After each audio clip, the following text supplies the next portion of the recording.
Ekonomi Kreatif Badan Ekonomi Kreatif Republik Indonesia. Yang terhormat Bapak Amin Abdullah, Direktur Musik, Film, dan Animasi Kemenparekraf. Yang kami hormati Bapak Kompol Ilyas dari Direktorat Tindak Pidana Ekonomi dan Khusus Barreskrim Polri. Yang kami hormati Bapak Minola Sebayang selaku Dewan Pembina Aksi. Yang kami hormati Bapak Piyu Padi selaku Ketua Umum Aksi. Yang kami hormati Bapak Roberto Peter selaku Ketua Umum Imarindo. Yang kami hormati Bapak Ilyas Sekjen dari Ivendo. Yang kami hormati Bapak Sofyan Nasution selaku Dewan Pembina Forum Backstage Indonesia.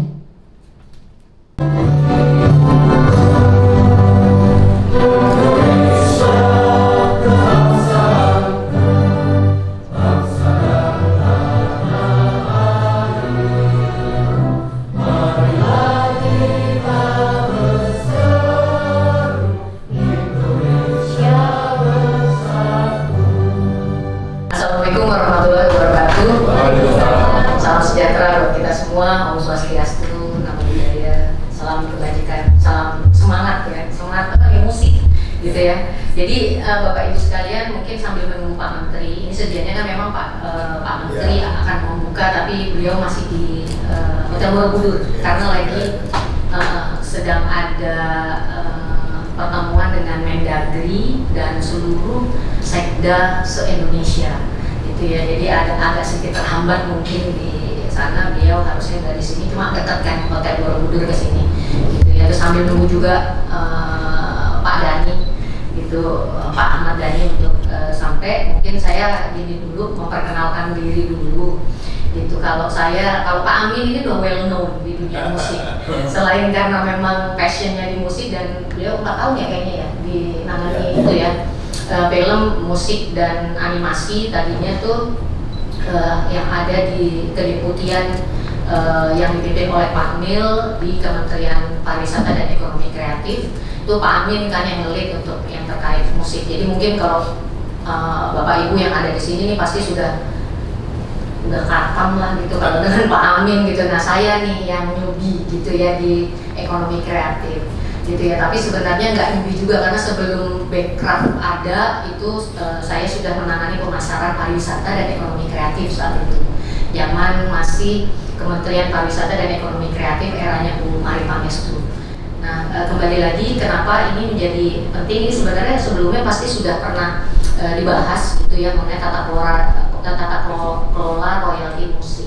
Nah ini sebenarnya lanjutan sih dari apa yang sudah dibicara, sempat terhenti gitu karena ada perubahan kabinet gitu ya. Terus kemudian sekarang ini ya kita ingin ini kembali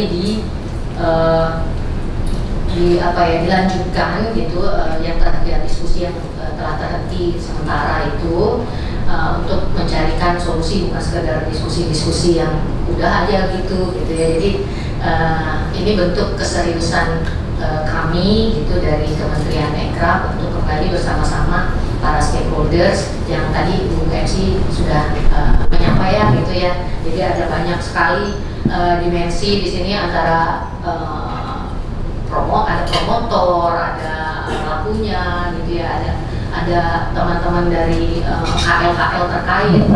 Jadi semuanya ini dari semua ekosistem yang kemudian menjadi napas dari tata kelola royalti musik gitu ya. Jadi itu sih sebenarnya kenapa hari ini kita bertemu gitu, dan saya secara resmi memperkenalkan diri supaya nanti juga nggak bingung-bingungnya ada bocah dari mana ini gitu ikut-ikut Pak Amin gitu gitu ya. Jadi itu Bapak Ibu sekalian gitu, dan nanti kita tunggu Pak Menteri, tapi paling nggak ini kita mulai dulu dengan apa yang telah terhenti dari saya pengantarnya, mungkin untuk memoderasi secara teknis karena ahlinya memang dan sudah bergelut di dunia itu dan sudah kenal Bapak Ibu sekalian. Saya persilakan Pak Amin untuk memandu. Terima kasih. Wassalamualaikum warahmatullahi wabarakatuh. Itu kayaknya ada dasarnya, itu ada dasar malam deh ya. Ketinggian. Dan dasar pagi, kalau pagi kita belum. Bagaimana gimana Erika? Kalau Fahri kan belum, pitch-nya belum naik ya. Gua tadi nggak latihan chorus, gua nggak nyanyi, sudah kuat. Oh, sekarang bukan persoalan pitch, persoalan gimana dasar, persoalan budget. Astagfirullah. Baik Bapak Ibu, saya buka dengan sekedar overview aja, nanti saya undang pembicaranya. Masalah royalti kita memang kita akui ya, sama-sama ya, belum ideal ya. Dan jadi lebih banyak proses manual daripada digital. Tidak didasarkan 100% itu log sheet atau sound list. Dan ini mengakibatkan trust issue, unwillingness to participate. Jadi yang diminta adalah formula perhitungan yang jelas, transparansi distribusi dan laporan rinci kepada pencipta. Dan ini kurangnya budaya apresiasi karya, dan ini juga ada kurangnya law enforcement. Tapi hari ini sudah ada sebuah kasus yang akan disidangkan, dan nah ini mengakibatkan adanya pelanggaran penggunaan lagu oleh artis tertentu dan rendahnya penerimaan royalti pencipta lagu per tahun. Dari sisi pemerintah, kami itu sangat concern dengan potensial loss. Jadi berdasarkan WAMI, itu untuk performing rights live concert saja, itu potensial loss mencapai 85%. Ini dari WAMI loh, dari WAMI bukan dari saya. Terus kemudian dari keseluruhan hak cipta kita, jadi technical rights, dari performing rights, semuanya itu diprediksi potensial loss mencapai triliunan. Jadi ya, itulah sebabnya di situ sebenarnya kepentingan negara itu di situ. Kenapa? Karena kepentingan negara itu adalah dari PNBP, penerimaan negara bukan pajak. Jadi FGD dan kesejahteraan para musisi, sehingga apalagi ini titipan saya diingatkan oleh Mas Piyu bahwa ini juga sangat berkaitan dengan fidusia. Bagaimana kita mau melaksanakan fidusia kalau rekor digital dari pendapatan para komposer itu tidak ada. Oleh sebab itu saya beralih ke handphone saya karena catatannya di sini. Kita mulai dari sesi pertama. Itu adalah overview tata kelola royalti musik di Indonesia oleh AXI. Itu dengan pembicara Mas Piyu Padi, Rika Ruslan, Dodi Badai, dan Ben Binur. Waktu dan tempat saya persilakan. Ini kuartet. Silakan kuartet AXI. Sesi pertama, sesi overview tata kelola royalti musik di Indonesia oleh AXI. Silakan langsung aja supaya cepat. Oke, assalamualaikum warahmatullahi wabarakatuh. Salam sejahtera buat kita semua dan selamat pagi buat bapak-bapak, ibu-ibu sekalian, saudara-saudara. Pertama-tama saya mau memperkenalkan diri dulu. Saya Piyu Padi, biasa disebut segitu, dan saya di sini sebagai Ketua AXI, Asosiasi Komposer Seluruh Indonesia. Di sebelah kiri saya ada Rika Ruslan, Wakil Ketua AXI, dan ada Bambi untuk Staff Direct License, dan Dodi Badai Holo sebagai Sekjen AXI. Pertama-tama kami ingin menyampaikan kenapa kok bisa ada AXI, kenapa kok bisa ada asosiasi komposer yang secara keanggotaan itu seluruh anggotanya hanya pencipta lagu saja. Jadi tidak ada penyanyi, tidak ada musisi, atau tidak ada produser, tidak ada profesi yang lain kecuali pencipta lagu. Nah, kami ini terbentuk karena memang ada tidak pernah dibayar, tapi kalaupun dia dibayar karena tergabung dalam LMK/LMKN, kita mendapatkan bagian juga. Mungkin saya ada slide contohnya yang bisa disampaikan. Royalti saya dalam 1 tahun itu ada dua kali pembayaran. Nah, itulah jelas sekali 125.000 rekap distribusi konser 2 tahun 2024. Dan udah dipotong PPh juga. Dan saya kirim ke apa namanya ke WAMI. Jelas. Jadi LMKN ini mereka tidak kompeten untuk memegang kewenangan ini.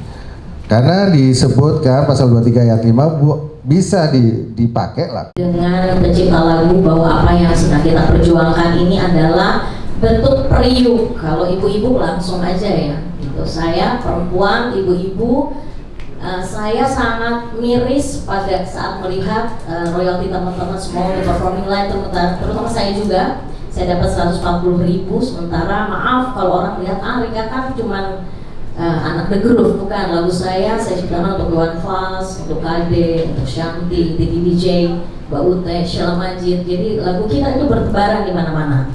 Jadi jangan melihat karena saya hanya satu anggota band, tapi karya saya juga banyak. Jadi ini yang membuat saya harus berterima kasih pada persoalan yang terjadi. Ada orang yang melihat aksi ini miring dan kayak negatif. Ini aksi. Jadi kira-kira itu aja penyampaian dari saya. Mudah-mudahan nanti akan menjadi koreksi ke depan. Nah, mudah-mudahan hasil hari ini ada konsensus yang lebih baik, dan bukan hanya konsensus, kita bisa lakukan itu secepat mungkin. Terima kasih. Assalamualaikum warahmatullahi wabarakatuh. Tetapi nanti setelah webinar sesi ini selesai, kami minta Pak Ahmad Dhani bisa memberikan sedikit. Jadi saya mau membahas tentang sistem lisensi berbasis peer-to-peer. Tapi ini mungkin pembahasan ini nanti akan dibagi 2 sesi. Saya cuma membahas secara overview-nya aja. Sebagai objek fidusia, ini ada di pasal 16 juga, ayat 3 Undang-Undang Hak Cipta 28 tahun 2014.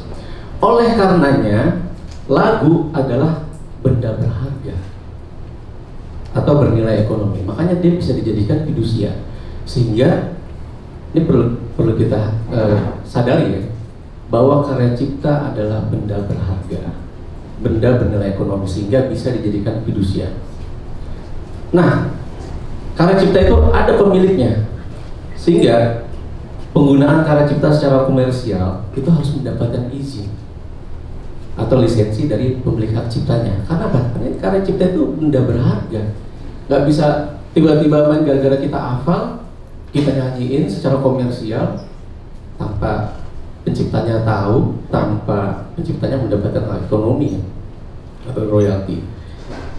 Nah, seluruh dunia, bukan hanya Indonesia, seluruh dunia sepakat bahwa pemilik hak cipta itu memiliki hak ekonomi atau hak menerima royalti apabila karya ciptanya digunakan untuk kepentingan komersial. Jadi di sini kita harus sepakat, terutama para penyelenggara acara ini, seluruh dunia loh sudah sepakat. Jadi kita sepakat juga ya, kalau penggunaan hak cipta secara komersial ini pemilik hak ciptanya berhak mendapatkan hak ekonominya. Sepakat ya teman-teman penyelenggara acara ya, sepakat. Buka ruang untuk membernya untuk melakukan auction out. Di Indonesia belum. Saya sudah langsung bicara sama pengurus WAMI waktu itu, ramai tuh di tengah-tengah. Saya meminta auction out. Saya minta auction out karena ya tadi ada ketidakmaksimalan WAMI untuk memberikan royalty report, khususnya lagu Afgan ya, sering banget digunakan untuk pertunjukannya Afgan. Karena sudah terbukti, saya punya alat bukti bahwa WAMI melakukan loss of monitoring, dan saya kemudian meminta WAMI untuk memberikan data setahun ke belakang apa aja pertunjukan yang dilakukan oleh Afgan.